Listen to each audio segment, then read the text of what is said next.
আসসালামু আলাইকুম বন্ধুরা, কেমন আছেন সবাই? আশা করছি আপনারা সবাই ভালো আছেন। তো চলুন বন্ধুরা, আজকের এই ভিডিওটা শুরু করা যাক। আজকের প্রথম খবরটা হলো কলেজের ডিগ্রি পরীক্ষা স্থগিত ঘোষণা।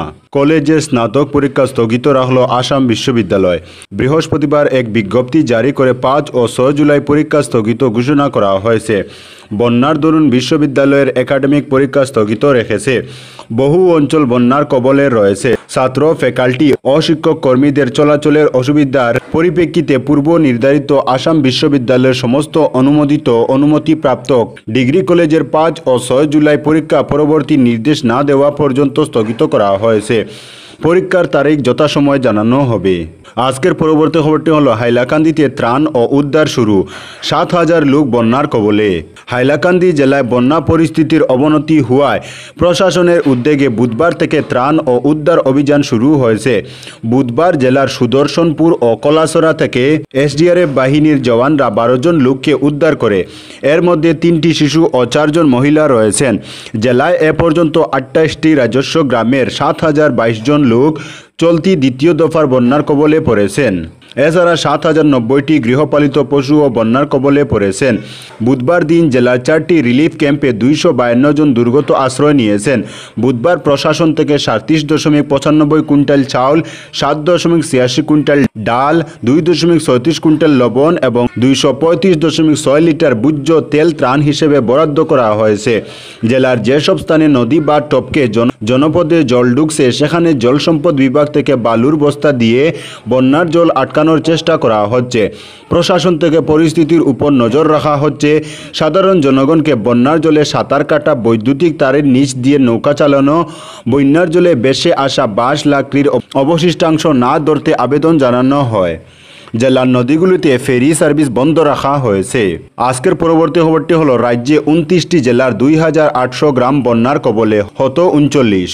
রাজ্যে বন্যা কবলিত জেলার সংখ্যা আরও একটি বেড়েছে। অসম রাজ্য দুর্যোগ প্রশমন বিভাগের মতে বুধবার পর্যন্ত অসমের মোট 29টি জেলা বন্যায় প্লাবিত হয়েছে। বন্যা কবলিত রাজস্ব সার্কেলের সংখ্যাও মঙ্গলবার 84 থেকে বেড়ে বুধবার 105 হয়েছে। সরকারি তথ্য অনুযায়ী এই 29টি জেলার 2,800 গ্রামের 39,451.51 হেক্টর কৃষি জমি এখন পর্যন্ত প্লাবিত হয়েছে। বন্যায় মোট 19,85,089 জন মানুষ ক্ষতিগ্রস্ত হয়েছে।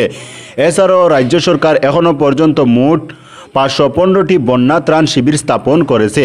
এখনও পর্যন্ত 25,744 জন ত্রাণ শিবিরে আশ্রয় নিয়েছেন। 25,246টি ত্রাণ বিতরণ কেন্দ্র স্থাপন করা হয়েছে। বন্যায় এ পর্যন্ত মোট 11,20,165টি গবাদি পশু ক্ষতিগ্রস্ত হয়েছে। সরকারি পরিসংখ্যান অনুসারে এখন পর্যন্ত 39 জন মারা গেছেন, তবে বেসরকারি তথ্য অনুযায়ী এই সংখ্যার চেয়ে বেশি। আজকের পরবর্তী খবরটি হলো শালচাপড়া, শ্রীকুনা সহ বিভিন্ন এলাকা প্লাবিত, জলের তলায় সড়ক। কাছাড় জেলার শালচাপড়া টুকর গ্রামে বরাক নদীর বাঁধ ভেঙে শালচাপড়া, শ্রীকুনা সহ বিভিন্ন এলাকা নদীর জলে প্লাবিত হয়ে পড়েছে। বৃহস্পতিবার সকাল থেকে দেখা গেছে শালচাপড়া রেলগেটের আশপাশ এলাকা মেইন রাস্তার উপরে জল উঠে গেছে। প্রাণের ঝুঁকি নিয়ে যানবাহন চলাচল করছে, তবে আর কতক্ষণ চলাচল করতে পারবে তা বলা মুশকিল। উল্লেখ্য, বুধবার দুপুরে টুকুর গ্রামের বাঁধ ভেঙে বরাকের জল প্রবেশ করে। আজকের পরবর্তী খবরটি হলো নির্যাতনের শিকার হয়ে বেরেঙ্গার 3 সন্তানের জননী বাপের বাড়িতে। বেরেঙ্গা 3য় খণ্ডের 3 সন্তানের জননী তথা গৃহবধূ পরপুরুষের সঙ্গে পালিয়ে যান। তিনি বাপের বাড়িতে রয়েছেন। স্বামীর বাড়ির নির্যাতনের শিকার হয়ে তিনি বাপের বাড়িতে আশ্রয় নেন। বুধবার তিনি তার বাপের বাড়ির লোকদের নিয়ে সাংবাদিকদের মুখোমুখি হয়ে পুরো ঘটনা তুলে ধরেন। গৃহবধূ বলেন, বিয়ের পর থেকেই প্রায় 15 বছর একদিনও শান্তিতে স্বামীর বাড়িতে থাকতে পারেননি। প্রতিনিয়ত তাকে নির্যাতন করা হতো, এমনকি মারপিটও। স্বামীর বিরুদ্ধে মারধর সহ মানসিক অত্যাচারের অভিযোগ এনে শিলচর আদালতে মামলা করেছেন বলে জানিয়েছেন। তিনি জানান, অত্যাচার সহ্য করতে না পেরে তিনি শ্বশুরবাড়ি ছেড়ে বাপের বাড়িতে আশ্রয় নিয়েছেন।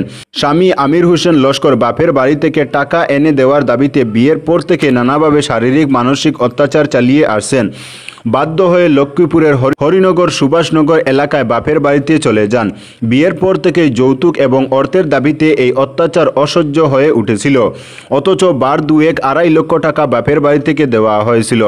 আদালতের দ্বারস্থ হয়ে বিচার চাইলেন তিনি এও বলেন, পরপুরুষের সঙ্গে পালানোর নামে তাকে বদনাম করতে ও আইনি সুযোগ নিতে মিডিয়ায় প্রচার চালাচ্ছেন স্বামী। পালানো বিষয়টি সম্পূর্ণ মিথ্যা ও সাজানো নাটক বলে উল্লেখ করেন। আজকের পরবর্তী খবরটি হলো মালুয়া কান্দি গ্রামে বাঁধ ভেঙে বহু গ্রাম প্লাবিত। বদরপুর কেন্দ্রের মালুয়া কান্দি গ্রামের নদীর বাঁধ ভেঙে বহু গ্রাম বন্যার কবলে।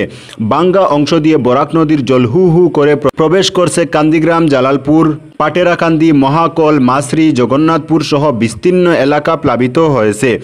হাজার হাজার মানুষ বন্যায় প্লাবিত।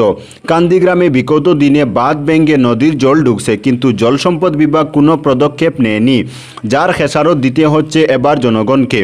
মঙ্গলবার রাতে কান্দিগ্রাম স্লুইস গেট সংলগ্ন এলাকায় ইএনডির বাঁধ ভেঙে নদীর জল ঢুকার কারণে বিস্তীর্ণ এলাকার কম করেও 30,000 মানুষ বন্যার কবলে পড়েছেন। শুধু কান্দিগ্রাম এলাকায় কম করেও 30,000 মানুষ বন্যায় কবলিত। নতুন নতুন এলাকা প্লাবিত হচ্ছে। চৈতন্যনগর এলাকাও প্লাবিত হয়ে গেছে। এদিকে করিমগঞ্জের জেলাশাসক কান্দিগ্রামে বাঁধ ভেঙে জল ঢুকার খবর পেয়ে সরজমিনে পরিদর্শনে আসেন। তিনি এসডিআরএফ বাহিনীকে সতর্ক থাকার পাশাপাশি দুর্গতদের উদ্ধারের নির্দেশ দেন। আজকের পরবর্তী খবরটি হলো শিলচরে বিদ্যুৎস্পৃষ্ট হয়ে মানসিক ভারসাম্যহীন ব্যক্তির মৃত্যু। ইন্ডিয়া ক্লাব ইনডোর স্টেডিয়াম সংলগ্ন কালভার্টের নিচে এক অপরিচিত যুবকের মৃতদেহ পড়ে থাকতে দেখা গেছে। স্থানীয়দের মতে উন্মুক্ত ট্রান্সফরমারের বিদ্যুতের সংস্পর্শে এসে লোকটি নালার জলে ছিটকে পড়ে, এতে তার মৃত্যু হয়েছে। বেশ কিছুক্ষণ মৃতদেহ নালায় পড়ে থাকার পর অবশেষে তারাপুর পুলিশ এসে মৃতদেহ উদ্ধার করে ময়নাতদন্তের জন্য শিলচর মেডিকেল কলেজ ও হাসপাতালে পাঠিয়ে দেয়। তবে এখনো পর্যন্ত মৃতের পরিচয় পাওয়া যায়নি। আজকের পরবর্তী খবরটি হলো কাবুগঞ্জে ভয়াবহ সড়ক দুর্ঘটনা, গুরুতর আহত যুবক। 306 নম্বর শিলচর আইজল জাতীয় সড়কে সংঘটিত হলো ভয়ঙ্কর দুর্ঘটনা। যুবকের মাথার উপর দিয়ে চলে যায় গাড়ি। গুরুতর আহত অবস্থায় প্রেরণ করা হয়েছে হাসপাতালে। প্রত্যক্ষদর্শীরা জানিয়েছেন সড়কের অর্ধেক অংশ জুড়ে দাঁড়িয়েছিল একটি লরি। বাগাবাজারের দিক থেকে কাবুগঞ্জ মুখে যাওয়া বাইক চালক দাঁড়িয়ে থাকা সেই লরির পেছন দিকে ধাক্কা দিয়ে সড়কের উপর পড়া যায়। ঠিক তখনই উল্টো দিক থেকে আসা একটি বাহন তার মাথার উপর দিয়ে চলে যায়। ভয়ঙ্কর এ দুর্ঘটনাটি সংঘটিত হয়েছে বুধবার রাত 8:30টার দিকে 306 নম্বর শিলচর জাতীয় সড়কের পাকইপার এলাকায়। স্থানীয় মানুষ তাৎক্ষণিক গুরুতর আহত যুবককে উদ্ধার করে দলাই প্রাথমিক স্বাস্থ্য কেন্দ্রে পাঠান। সেখান থেকে স্থানান্তর করা হয় শিলচর মেডিকেল কলেজ ও হাসপাতালে। আহত যুবক কাবুগঞ্জ গাংপার নরসিংপুর গ্রামের বাসিন্দা তুতামিয়া লস্কর, 38 বছর বয়স বলে জানা গেছে। দুর্ঘটনার পর ঘটনাস্থল থেকে পালানোর চেষ্টা করে 12 চাকার লরিটি। কাবুগঞ্জ বাজারে লরিটি আটক করেন স্থানীয় মানুষ। ব্যক্তিগত বাহনটি পালিয়ে গিয়েছে। ঘটনার খবরে পুলিশ ঘটনাস্থলে উপস্থিত হয়ে দুর্ঘটনাগ্রস্ত বাইক ও কাবুগঞ্জ বাজার থেকে লরি উদ্ধার করে দলাই থানায় নিয়ে আসে। আজকের পরবর্তী খবরটি হলো মধুরবন্দে বরাক নদীতে তলিয়ে যাওয়ার পথে কয়েকটি গৃহ, আতঙ্কিত জনগণ। ধারাবাহিক বৃষ্টিপাতের ফলে বরাক নদীর জল বেড়ে যাওয়ার কারণে শিলচর মধুরবন্দ বরাক নদীর পার্শ্ববর্তী এলাকার ঘরবাড়ি, রাস্তাঘাট নদীর গর্ভে তলিয়ে যাচ্ছে। আতঙ্কিত স্থানীয় লোকেরা শিলচর মধুরবন্দ এলাকার আব্দুল রহমান মজুমদারের সহ বেশ কয়েকটি ঘর বরাক নদীর গর্ভে তলিয়ে যাওয়ার পথে।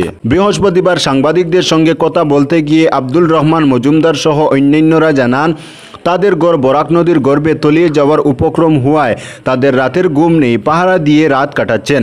কোন সময় কি ঘটে এই আতঙ্কের মধ্যে রয়েছেন তারা। তিনি বলেন, এ পর্যন্ত প্রশাসন ও সরকারের পক্ষ থেকে কোনো ধরনের সাহায্য তারা পাননি এবং পঞ্চায়েত প্রতিনিধি সহ বিভাগীয় আধিকারিকরা তাদের সঙ্গে কোনো ধরনের যোগাযোগ করেনি।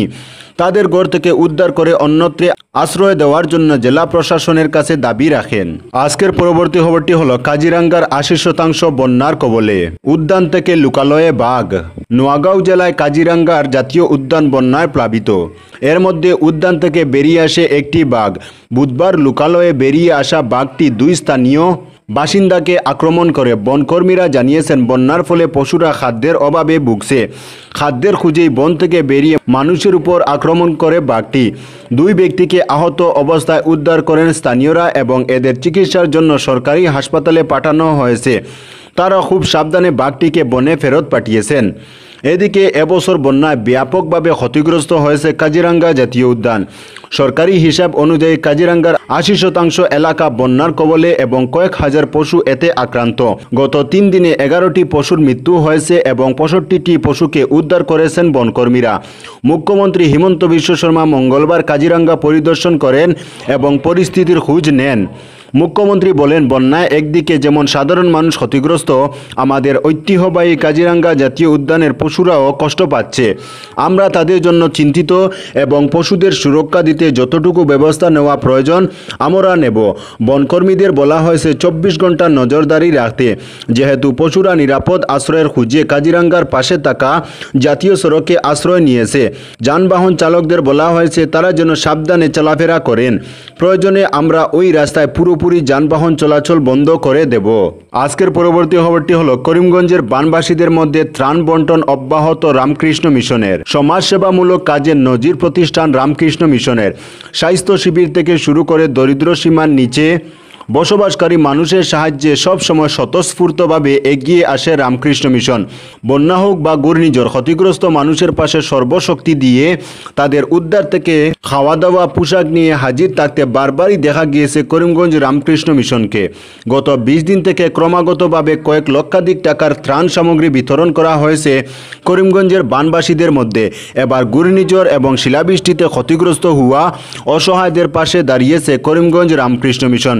বৃহস্পতিবার করিমগঞ্জের বিভিন্ন গ্রামের ৪৯টি পরিবারের মধ্যে ৮ ফুটের ৮৫৫টি টেউটিন এবং ৮৭টা টুল্লি তুলে দেন করিমগঞ্জ রামকৃষ্ণ মিশনের স্বামী প্রভাসানন্দজি এবং প্রজ্ঞানন্দ মহারাজ। করিমগঞ্জ রামকৃষ্ণ মিশনের অধ্যক্ষ স্বামী প্রভাসানন্দজি মহারাজ বলেন, রামকৃষ্ণ মিশন বা মঠের মূল আদর্শই হচ্ছে মানুষের মধ্যে সেবামূলক কাজ করে যাওয়া। আজকের পরবর্তী খবরটি হলো বরাকের জন্য বিকল্প পথ নির্মাণ নিয়ে গডকরির সঙ্গে সাক্ষাৎ সুস্মিতার। সাংসদ সুস্মিতা দেব বুধবার দিল্লিতে কেন্দ্রীয় সড়ক পরিবহন ও মহাসড়ক মন্ত্রী নীতিন গডকরির সঙ্গে সাক্ষাৎ করে বরাক উপত্যকা এবং দেশের বাকি অংশের সঙ্গে সংযোগ করার জন্য বিকল্প রুট নির্মাণের দাবি জানিয়েছেন। তৃণমূল কংগ্রেসের রাজ্যসভার সদস্য সুস্মিতা দেব মন্ত্রীর কাছে স্মারকলিপি প্রদান করেছেন এবং দাবি করেছেন যে শিলচর স্বরাষ্ট্র মহাসড়কের বালাসোরা থেকে হারঙ্গাজাও পর্যন্ত ৩১ কিলোমিটার রাস্তার মেরামতের কাজ দ্রুত শেষ করতে হবে। তিনি জুয়াই বদরপুর ৬ নম্বর জাতীয় সড়কের মেরামতের দাবি জানিয়ে বলেন, এই ৬ নম্বর জাতীয় সড়ক দেশের বাকি অংশের সঙ্গে বরাক উপত্যকা, মিজোরাম এবং ত্রিপুরার জীবনরেখা হিসাবে চিহ্নিত। তিনি বলেন, হারাঙ্গাজাও তুরুক সড়কটিকে বিকল্প সড়ক হিসাবে নির্মাণ করতে হবে। তো বন্ধুরা, আজকের জন্য এতটুকু। পরবর্তী কোনো নতুন ভিডিওতে দেখা হবে, তখন অবধি ধন্যবাদ।